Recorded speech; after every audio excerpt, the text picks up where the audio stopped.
I will read an extract of the Annual Report of the National Audit Office 2009. Section 26.4, Lease of Flat Island. According to the Forest and Reserve Act 1983, the whole of Flat Island was designated a nature reserve. It is under the jurisdiction and control of the Ministry of Agro-Industry and Food Security. Flat Island was leased to a private company for a period of 7 years as from the 1st of July 2007 for the purpose of developing an ecotourist project on the islet while preserving its natural environment. The annual lease rental was 60,000 Mauritian rupees, which is about $2,000. Monitoring visits carried out by officers of the ministry revealed that the lessee had been in breach of several conditions of the lease agreement, namely, condition: the lessee should be allowed to use an extent of 135,000 square metres of the islet for ecotouristic and recreational purposes, and the remaining part will be under conservation. Observation: more than 135,000 square metres of the islet have been developed for ecotourism activities. Condition: no permanent structure should be constructed on the islet by the lessee except as provided in an approved management plan. Observation: the lessee submitted a management plan for the islet in accordance with the conditions of the lease. However, in March 2010, the Ministry requested the submission of a more detailed plan of what the lessee intended to implement. As of June 2010, the revised plan had not been submitted. Additional observations: infrastructural developments were carried out as follows. Concrete and bricks were put on and around the old ruins. 3 new structures were seen completed, namely, a new kiosk near the beach, a storage room in the beach area, and a beach bar complex in front of the beach. The old historical building to the north of the island has been developed as a restaurant without the approval of the ministry. A modern toilet has been built, and the stone building, previously used as a kitchen, has been converted into a store. Condition: the lessee shall not, without written authority from the Conservator of Forests, cut and dispose of any standing trees, fallen trees, and branches on the islet. Observation: trees were being cut down illegally and without the authorization of the Conservator of Forests. Condition: the lessee shall not assign or sublet the whole or any part of his interest under the lease without the express permission in writing of the lessor.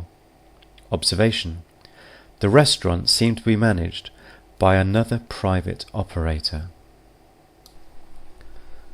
The release of the report of the National Audit Office was suspiciously delayed until after the general elections in May this year. Certainly it provoked so much criticism that if it had been made public at the normal time, the government would have found it much more difficult to get re-elected. As we have a long-term concern for the Northern Islets, we asked the Ministry of Agro-Industry and Food Security what it was doing about Flat Island. Their reply was unsatisfactory, so we asked the Ombudsman to investigate. It is his constitutional duty to investigate matters of maladministration by any government department. He is empowered by the Constitution with the same investigative powers as the Supreme Court. However, he chose not to exercise them. So we have decided to raise public awareness with our own report, which you are now watching. Recall that Flat Island is a nature reserve. What have been the benefits of this ecotourism project? Flat Island is a sanctuary for wildlife. Its footpaths are little used, and so the grass continues to grow on them. Next to the footpaths, it is even possible to find nests with tiny chicks. But the footpath that leads from the beach to the new restaurant is quite different. It has been chewed up by a motorized vehicle, leaving deep ruts, exposing tree roots, and necessitating repairs with rocks and coral. The culprit is this oversized golf cart, employed so that tourists do not need to walk. It is battery powered, but since there are no windmills or solar panels on the islet, it must be recharged with a petrol generator. This is extremely inefficient, and the weight of the batteries is contributing greatly to the erosion of the footpath.